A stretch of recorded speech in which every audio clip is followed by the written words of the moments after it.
As Nelson Mandela famously said, do not judge me by my success. Judge me by how many times I have fell down and got back up again. So, good evening and a warm welcome to each one of you who's present now and also the ones who will be watching us later on YouTube. My name is Diva Shah, and Radio Diva is an initiative that we started to vent out during the first lockdown. उस समय हमने कभी सोचा नहीं था हम इतना लंबा रास्ता तय करेंगे. So Vedangi is a mental and emotional well-being therapist. She specializes in helping young adults to pursue their dreams while maintaining their mental health. As someone who has gone through the transformation herself, she shares the importance of resilience and perseverance in achieving one's goals. And I'm excited to listen to all her insights and listen to her journey, how she is where she is. So super excited for that and a warm welcome, Vedangi. We are so privileged to have you tonight with us. Thank you so much, Vedangi. Thank you so much for the lovely introduction. And also congratulations to Radio Diva for such a long journey and for doing such a wonderful work. I would love to start with your journey, your story, how you started what you started. What was the game changer for you? Okay, so for me, my journey started with this journey actually started with me giving my first attempt in UPSC. So I started my preparation somewhere around 2016, and that's when I got into my preparation, and I wanted to become a civil servant. And even still, so I started preparing for civil services, and but due to a lot of factors, especially the fact that I did not have the right guidance in the initial years, so I was not able to crack the UPSC exam in my first few attempts. And eventually, after 1 or 2 years, when you're in this cycle, you feel really isolated, and it gets really, really bothering. You get frustrated with your efforts your efforts not succeeding, and it just it just sucks the life out of you. Once you see that, inevitably a sense of comparison also starts within you, right? Like you see people around you, the people who who went to school with you, they were they're doing well, they're going they're getting jobs, they're getting promoted, and everything is happening for them, and while you feel like I'm still stuck where I was. And that was a really a really bad period for me. And for 3-4 years I was really, really struggling with this factor. And so in 2021 I was finally able to crack the first level of the exam. I was able to clear prelims, and that made me super happy. Of course, that was the first success that I experienced in the last 6 years, and that was like a huge deal for me. But again, because I was so burned out before, by those 6 years, that I was not able to clear the mains. That was the upcoming exam, and that again led me to a lot of frustration. My 2022, when the results had come out for the mains, that was a pathetic year for me. I really felt like I just don't know what to do with my life. I just felt like I'm lost. I could not I did not know how to go about it from here onwards. So at that time I thought I just need to I'll quit the preparation. I'll leave that, and I'll start something new. And that's when I started my training as a therapist. And with ICHAs, I did my cognitive hypnotic psychotherapy training as well during that time. And so I started working as a therapist, and I was talking to one of my friends at that time, and I was I was just discussing with her what I could choose as my niche, what should be that particular area where I'm able to help people really well. And during that conversation, she just said, Vedangi, you're really good at being resilient. Every time you faced a failure, you were still able to get up and, still continue in the journey. Whereas a lot of people left the preparation in between, a lot of them left the preparation in between, but you still stood up. So I think this is something that you really master. And I think that this is something that you should really, help people with. So that just kind of stuck with me. I was like, that moment when you realize, oh my God, yes, this is actually true. So that's how I started my journey, and that's how well-being with Vedangi was started. And so even though I'm still working as a therapist, but I still chose to continue pursuing my dream as well. And so I'm again appearing for the exam, keeping my fingers crossed. Yeah, so that's about the journey that I had. And so that was this journey of mine actually. So it's also because I was resilient that I was able to take on this journey, but at the same time this journey also made me made me more resilient than I was before. So it was kind of a reinforcing process for me. That's amazing, Vedangi, because not everyone can has the resilience, has the perseverance to follow their dreams. Everyone dreams, but गिर के जो उठ जाए हर बार. I mean, that's hats off to you, Vedangi. So much to learn from you. So let's now break it up. The topic was long. So let's start from resilience. What is resilience and why do you think it's the most important ability for success? What is resilience exactly? So resilience in the simplest of terms, you can understand it as never giving up attitude.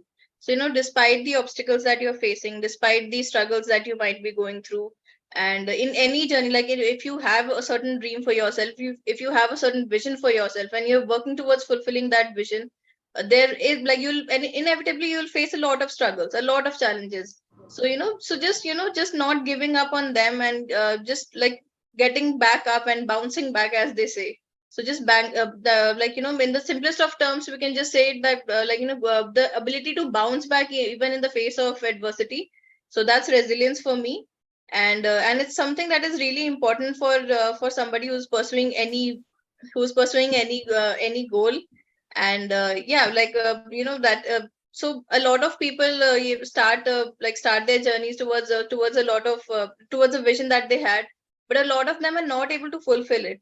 And this happens because there might be a lot there might be a lack of commitment from their end, or there might be they might not be you know, a lot of external factors are bothering them so much that they actually have to give up.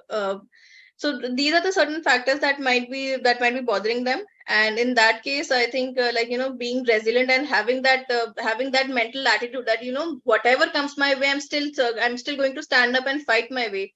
So I think that is something really important, and that's why being resilient is a factor that we should always consider. It's a non-negotiable attitude if you want to pursue your dreams. Can I say that? Definitely. Awesome. So, what is it like? People say, पता है सपने सारे लोग ही देख रहे होते हैं, पर उन सपनों को पूरा करना सबके बस की नहीं होती है, because it demands, it takes a piece of you to be able to, completely commit yourself to a dream. So what was that one ability? What was that one, thing that you think that kept you to your dreams in this journey of you pursuing your dream, your journey basically? So I think for me the most important factor was the commitment that I had towards my goal. And just having that kind of commitment that this is what I've dreamt, this is what I've what I envisioned for myself, and I really want to achieve this. So having that kind of commitment is something really important, and that goes a long way in whatever that you're trying to achieve. And to give a more relatable example, and the simplest of examples that I can think of probably is probably somebody who's trying to lose weight or trying to gain weight. So initially they have a lot of motivation and they have a lot of zeal to reduce the weight or gain the weight, whichever the case may be. And they would go on a diet, and they would go to the gym for exercising, and everything happens. But eventually, certain things come their way and they eventually fall off. They go to a party, they see everybody having food, and they think to themselves, what will happen if I just eat one cheat meal? Then one cheat meal leads to three more cheat meals, and so on. So on the other hand, there are also people who start their journey thinking that, this is this is the way I want to be. And this is the, I'm committed to losing weight or gaining weight, whichever the case is. And when they start their journey, despite the things that are happening around them, despite the fact that, they're going to, they're going to a social event, they might see a lot of people having a lot of all kinds of food around them, but they're still committed to their goal. And that goal makes them, makes them stick to whatever the diet that they were following. And and despite all the things that might be happening with them, they still go to the gym every morning or every evening, whichever the case is. And that is the commitment is the first factor that drives you, and that that takes you on that journey, and that helps you to follow through despite the obstacles that might be coming. So, and this commitment, in my opinion, comes from the fact that you should question yourself why this particular goal is important for me. So, for somebody who's, let's say, trying to build a business, so for them, knowing their why is something really important, right? So they might have a vision that, okay, like I want to earn X amount of money, but that might be the secondary motivation. For them, the primary motivation could be, that feeling of creating something with their own sweat and blood, something that really excites them. So having that clarity as to why this particular goal is important for me, and having that drive to, to pursue that goal is the first factor that really drives you when it comes to being resilient towards achieving your goal. Yeah, that burning desire, I think that yes, Right. I need to get this. Right.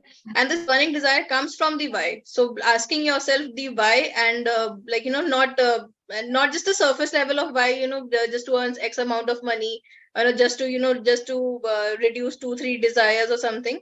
It's not that. So you should go deeper and just ask yourself, why is this particular goal important for me? Why am I trying to achieve this particular thing for myself?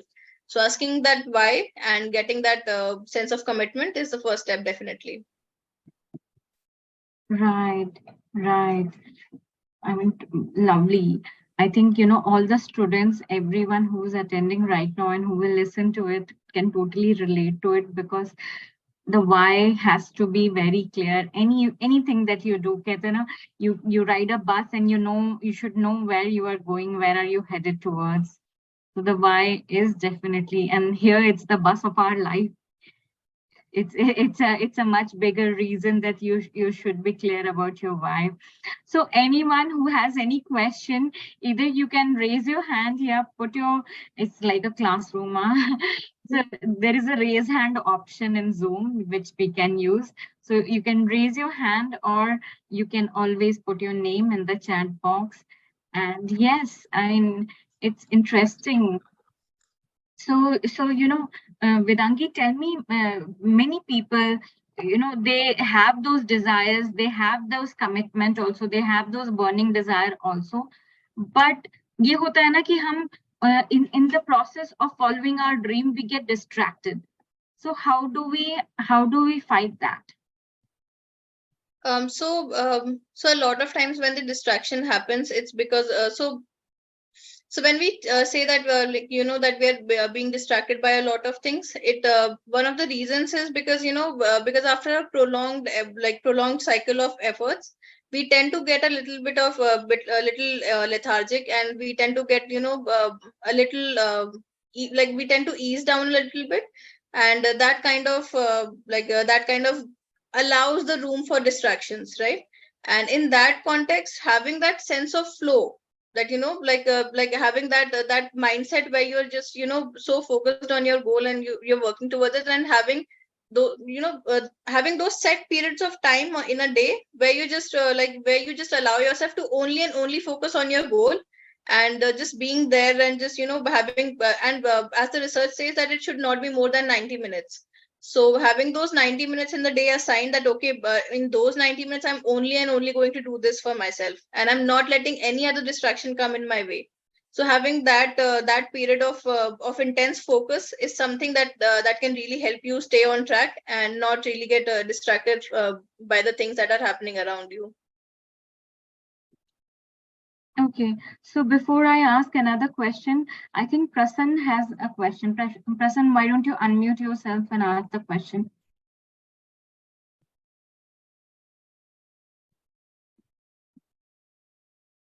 Yes, Prasan, go ahead. Okay, how to deal with people having high attitude? Uh, so, Pra- so Prasan, when you're when you're pursuing a certain goal for yourself, it's really important that you be around people who are supportive of you and who understand your journey and who can really who can really support you. So, in case as far as possible, you should actually avoid people, especially during the times when you need that intense focus in your life and that when you need that having that drive within you. So at those points of time you really need to have less connections with people who are pulling you down in any way that could be, and just try to be around people who are really who you share a very strong and supportive relationship with. And in fact, this is actually the second factor that I believe is really important in building resilience, that you have a strong network of people who are really important, like who really support you and who can really help you in the dream that you're looking forward. And in this context, so there's two important things which are important in this. The first is that you choose the right circle of friends. So having that right circle of people who uplift you, who can who are as motivated, if not more, as you are towards your goal, and who can understand and provide you that emotional support during that period. And secondly, so you would have heard that quotation, right, that behind every successful man there's a woman. So I think it's not really about having a man or a woman behind you. It's just about having that emotionally and who can give you that space to really just vent out and to allow that frustration that might be building up with the efforts and everything to just go about. So I think that is more important, just to have a very close knit group of people during the journey that you're going through. For me, it was my brothers and sisters, and for some others it could be having some friends that were really important to them. So just you just need to be really picky, especially when you're in that particular phase of of hustling and of pursuing of a particular goal. You need to be a little picky about the kind of company that you are in. So it is said that we are a sum total of the 5 people we spend our time with. So, Definitely. so we have to be very careful, whom we spend our time with. A person who is not himself or herself devoted to their own career will make sure that you also get distracted. And maybe, having that kind of friends is not bad, but you should know that right now is not your phase of life where you can afford to waste time. So Right. just being So there's a mindful. so there's a time when you have to socialize and when you have to go out and meet different people, and there's a time when you have to really pursue your goal, right? So there are peaks of when your effort is really high, and there are there are crests when the effort doesn't require, when you don't have to put when you're not required to put in a lot of effort, right? So even in those times you can hang out with as many people as you like, but at least when you're really focused on something and you really want to achieve something in those particular times, I think it's really important that you choose your company. 5 people is not that does not give you a lot of luxury to to just be with anybody. So you really need to be careful about who you choose. And this is actually research backed. It's not just a saying that people say in different Instagram posts or something. It is actually research back that the 5 people that you are around are actually that actually decides the way that you'll actually go ahead. So there is a question that Vineet has put, and I think it's a very important question that almost all of us can relate to it. I do not have any social media except Telegram, yet my phone tends to distract me a lot. Could you suggest some measures to overcome this? I think a phone problem is a very natural problem that so many of us are facing right now. So what do you have to say to that?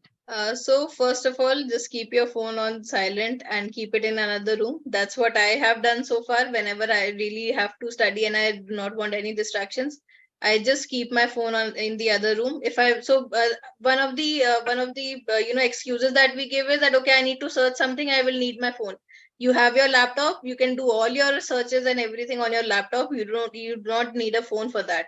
And even in fact, if you do need to have your phone around you, you can there are a lot of apps which help you to monitor your social media usage, and which help you to to have a look around, keep like what is the time that you're spending on your screen. So you can use those apps. And I haven't personally used them because I didn't really require them, but that is one way. I've even heard of many people switching to those Nokia phones, those old Nokia phones which had those buttons in them, right? So a lot of people even use those In phones while fact, they're an officer or a IPS officer recently shared that for 1 year she stayed in her hometown, and she did not get any guidance, any coaching, but on her own she cleared her UPSC, and she had left phone. She was totally off social media for like last 4 5 years. She has not been at all, and in fact 1 year she did not even touch it. right. So this is actually something that that a lot of people actually do. And a lot of, like, I've even heard of people who even after becoming civil servants, they still do not switch to smartphones. They're like, this particular phone is.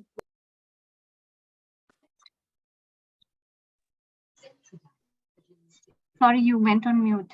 Oh, Yes, Vedangi. so I was saying that a lot, like I've even heard that even a lot of civil servants even continue using those those Nokia kind of phones. And even after, like, after they've cleared the exam and they're into the practice, because they still want to have that kind of focus in their life, and they do not Yes. want to be distracted easily. And that's, I think, really important once you even become a civil servant. So I think that's a very good quality to have. Yes.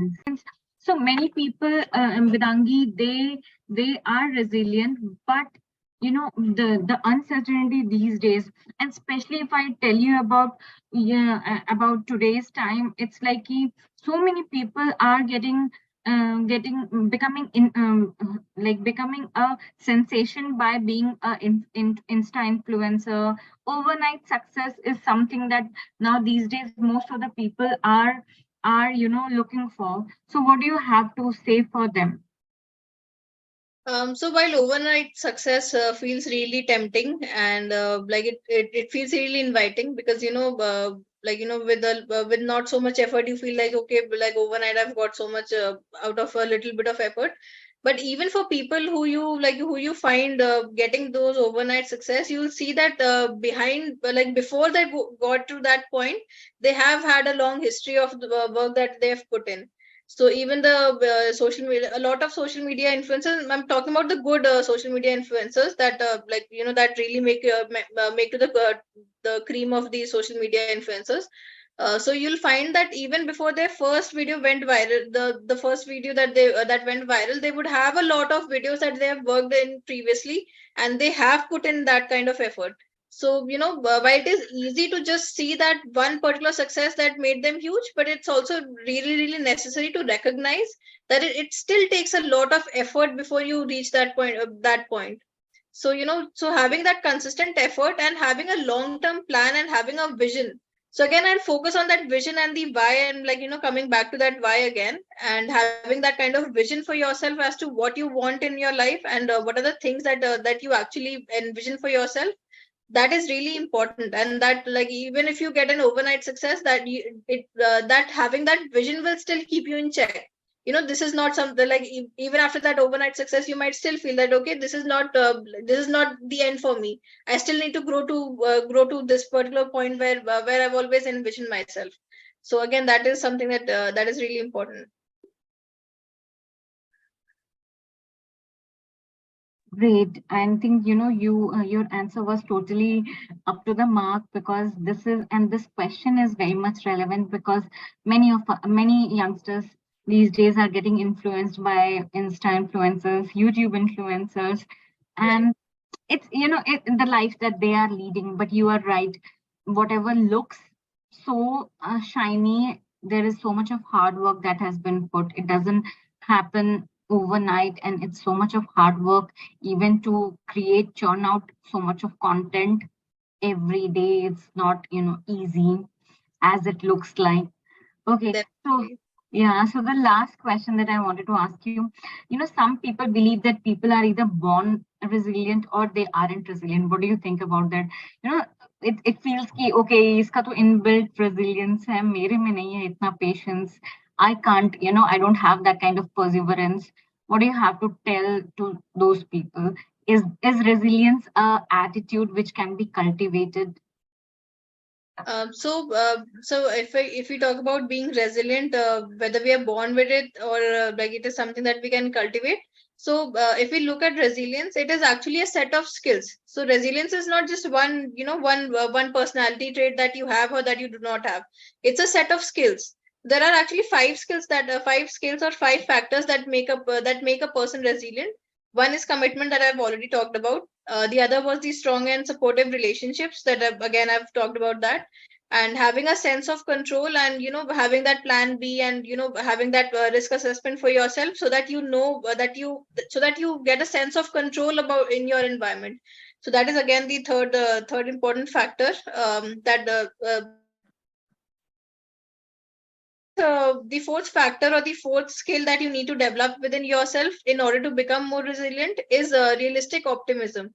So if I just take a few moments to explain this, or being realistically optimistic is a little different from just being optimistic. So after law of attraction, a lot of people believe that we just have to think positive, and think good things will happen for us, and we just need to focus on the positive thoughts, and there's no room for the first step to being realistically optimistic is to first acknowledge the situation that you're in. So if you just believe that everything is fine, if you're hungry and you do not have food in front of you, and you just think to yourself that that everything is fine and I'll get food and everything will happen for me, it's not going to happen. But first you have to acknowledge the situation that you are in, that okay, I'm hungry and I do not have food in front of me. And then that makes you want to take those necessary steps to acquire that food. And here optimism comes when you're going out to get that food, and having that belief in yourself that I'll still be able to, despite the fact that I'm hungry and I do not have food right now, I'll still be able to go out and get food for myself. So that is there's a place for being realistic as well as there's a place for being optimistic. So having that combination of realistic optimism is something that becomes really important when you want to be resilient. And if you just going into a loop of only and only positive thoughts, that might again stop you from taking the necessary steps. In fact, there was even a research on this topic, and the research found out that people who were only visualizing positive things for themselves, they were not able to take the necessary steps that they needed to fulfill the goals that they had for themselves. Whereas people who were able to acknowledge the situation and then visualize the steps that they needed to take, and had that belief in themselves that okay, I will be able to complete these steps, they were actually able to, they were like, the more percentage of people were able to pursue their goals and to fulfill their goals. So the fourth factor is having that realistic optimism, and the fifth factor is having a strong sense of self esteem. So so having that belief in yourself, and having that that sense of that sense of faith weaknesses is something that is really important when it comes to being resilient. And especially especially because we tend to compare ourselves with other people around us, and in that situation, and there's also a tendency that we tend to seek external validation from people that matter to us. So in that context, having that sense of self esteem and having a strong sense of self is something which is really when these five factors are combined. So I'll just repeat for the for the audience. First factor was commitment. Second was having strong and supportive relationships. Third was realistic optimism. Fourth is having a sense of control in your environment, and the fifth is having a sense of self-esteem. So when these five factors, or these five skills are put together within a person, that makes the person resilient. So of course, if you work on these smaller five, you'll be able to become more resilient. And it's definitely not just a trait that you're born with. So there might be some people who might have certain percentage of these five skills already in them, But again, these are skills that you can really cultivate like any other skill, any other soft skill that there is. So can you repeat all the 5 for Okay. for the audience? Right. So the first, having a sense of commitment, knowing your why. The second is having strong and supportive relationships. Third factor is having realistic factor is having a sense of control over your environment. And the fifth factor is a strong sense of self-esteem. And do you think that one is more important, or you give equal importance to all? I think the most important factor is having that sense of commitment, because that drives you throughout, through the entire journey. Inevitably fall off the wagon. So the commitment comes first. I think the next important factor is having that sense of self-esteem, because a lot of times we tend to fall off because not because of external factors, but because of internal internal frustrations and internal that that thing, what will people say if I fail. So that this particular statement in itself becomes so daunting for a lot of people. In fact, it was daunting for me as well at one point of time. So something really important. And I think these two factors are the most important, and then again the others are supportive factors that really helps you to become more resilient. So I think fear, it is said now, fear of failure is kills more dream than anything else. So let's not be fearful. And as Vedangi says, that let's know our why. If we know our why, half the battle is won, because we know which direction we have to go. And our why is the burning desire that will keep us going, having having positive relations. And yes, it was so, because you came with your own self experience, it spoke volumes, because it was your own experience. You have worked on your mindset, and it totally showed by every word that you uttered. Ki, yes, this can be done, this cannot be done, practice this, don't, you know you were involved, and it showed, because you have done it for yourself, and it showed.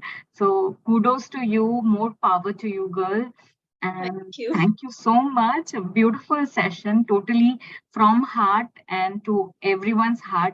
Our content is honest. We started during COVID, and we have come a long way, almost 3 years. And we are doing it just, it's a voluntary initiative just to educate people. We take up lots of mental health topics, and we definitely need your help to grow, be part of this happy-go-lucky community. And yes, everyone, and thank you so very much, Vedangi. It was such an honor to listen to you. It was an honor for me to come here as well. Thank you so much for inviting me. Yeah, thank you.